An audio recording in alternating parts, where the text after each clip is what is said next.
کبھی دل میں یہ خیال ہوتا ہے کہ یار میں ایک گناہ ہے مثال کے طور پر، تو میں کوشش بھی کرتا ہوں، توبہ بھی کرتا ہوں، اور توبہ کے وقت میں دعا بھی مانگتا ہوں، یا اللہ آئندہ نہ ہو مجھ سے یہ حرکت. اس کے باوجود ہو جاتا ہے.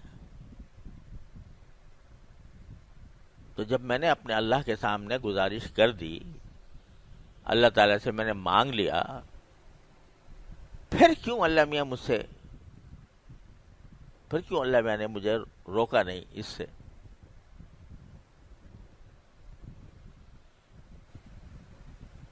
اللہ تعالیٰ کی حکمت اور مشیت تو وہی جانتے ہیں. ہم اور آپ کہاں تک اس کی حکمت اور مشیتوں کو سمجھنے کی کوشش کریں گے؟ لیکن اللہ جل جلالہ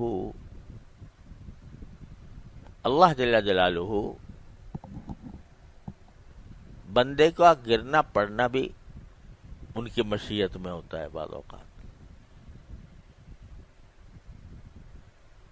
سمجھے؟ گرنا پڑنا کیوں ہوتا ہے؟ تاکہ یہ مزید روئے، یہ مزید میری طرف متوجہ ہو، مزید مجھ سے توبہ مانگے، مزید مجھ سے معافی مانگے، اور میں پھر اس کو اپنی ستاری کا مورد بناؤں، اپنی غفاری کا مورد بناؤں. اس لیے بھی کرتے ہیں اللہ میں بعض اوقات.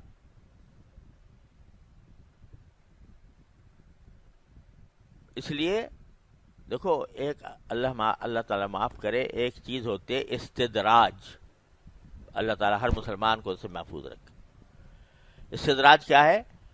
کہ آدمی گناہ میں مبتلا ہے، گناہ میں کیا جا رہا ہے،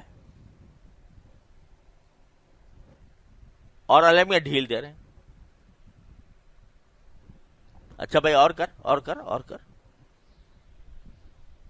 تو اللہ بچائے، جو غفلت کے ساتھ ہوتا ہے، یہ استدراج ہے، بڑی خطرناک چیز ہے.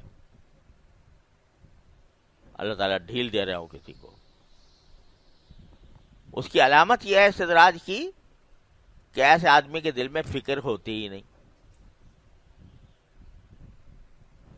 اس کو نہ ندامت ہوتی ہے، نہ فکر ہوتی ہے کہ میں کیوں کر رہا ہوں. وہ تو سینہ تان کے کر رہا ہوتا ہے گناہ، اعوذ باللہ. وہ تو ہے بڑی خطرناک چیز. اور ایک وہ ہے جو گناہ تو کر رہا ہے بیچارہ، لیکن شرمندگی کے ساتھ، عاجزی، اللہ تعالی کے سامنے عاجزی ظاہر کرتا ہے، روتا ہے، گڑ گڑاتا ہے، یا اللہ مجھ سے یہ ہو گیا، مجھے بچا لے اس سے،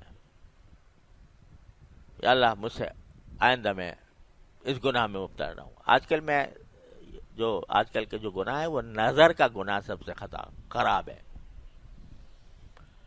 تو میں اس کی خاص طور پر، اور بھی غیبت سب پتہ نہیں کیا کیا ہم مبتلا رہتے ہیں جن گناہوں میں. اب ہم جیسے لوگ جن کا بہرحال کچھ نہ کچھ کسی بزرگ سے تعلق ہے، کسی کا پاس بیٹھنے کا موقع ملا ہے، کچھ دین کی تعلیم حاصل کی ہے، کچھ تعلیم دے رہے ہیں، تو ان سے یہ توقع تو مشکل ہے کہ وہ ان کو نماز چھوڑنے کا گناہ کریں گے، یا وہ معاذ اللہ شراب پی لیں گے. لیکن جو گناہ پھیلے ہوئے ہیں معاشرے کے اندر، اچھا خاصے پڑھے لکھے اہل علم کے اندر، نظر کا گناہ، کان کا گناہ، غیبت کا سننا، زبان کا گناہ کہ زبان بے تکان چل رہی ہے یہ سوچے بغیر کہ میں سچ بول رہا ہوں یا جھوٹ بول رہا ہوں، میں مبالغہ اتنا کر رہا ہوں کہ وہ جھوٹ کی حد تک پہنچ رہا ہے. غیبت کر رہا ہوں کسی پر بہتان لگا رہا ہوں، کسی پر الزام لگا رہا ہوں، کسی کی دل آزاری کر رہا ہوں. یہ گناہ عام ہے، ہم سب میں. تو پہلے تو اس کا احساس ہونا چاہیے کہ ایک گناہ ہے، اور احساس ہونے کے بعد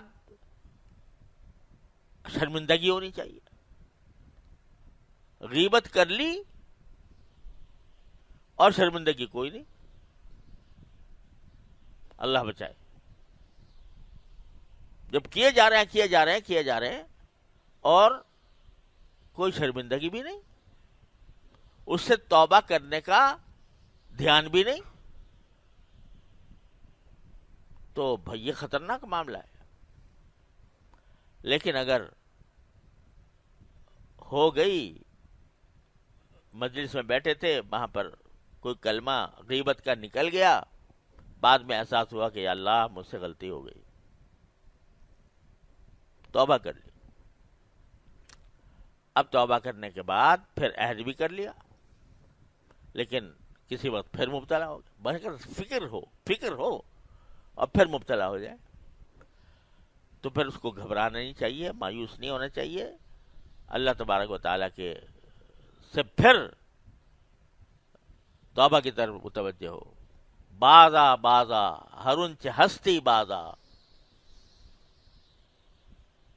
گر کافر و گبر و بت پرستی بازا، این درگہ ماں درگہ نومیدی نیست، صد بار اگر توبہ شکستی بازا. 100 بار بھی توبہ توڑی ہو، آ جاؤ میرے پاس. تو جب بندہ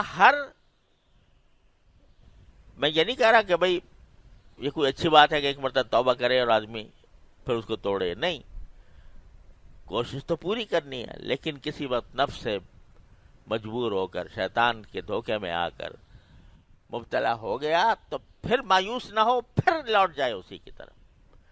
جب یہ عمل کرتا رہے گا تو کیا ہوگا؟ من تابا، تو کیا ہوگا؟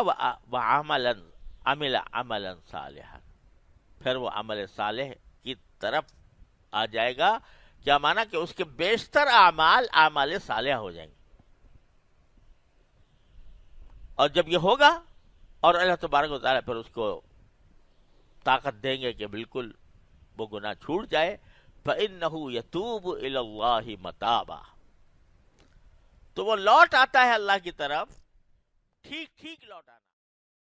شكرا هديت قلبي شكرا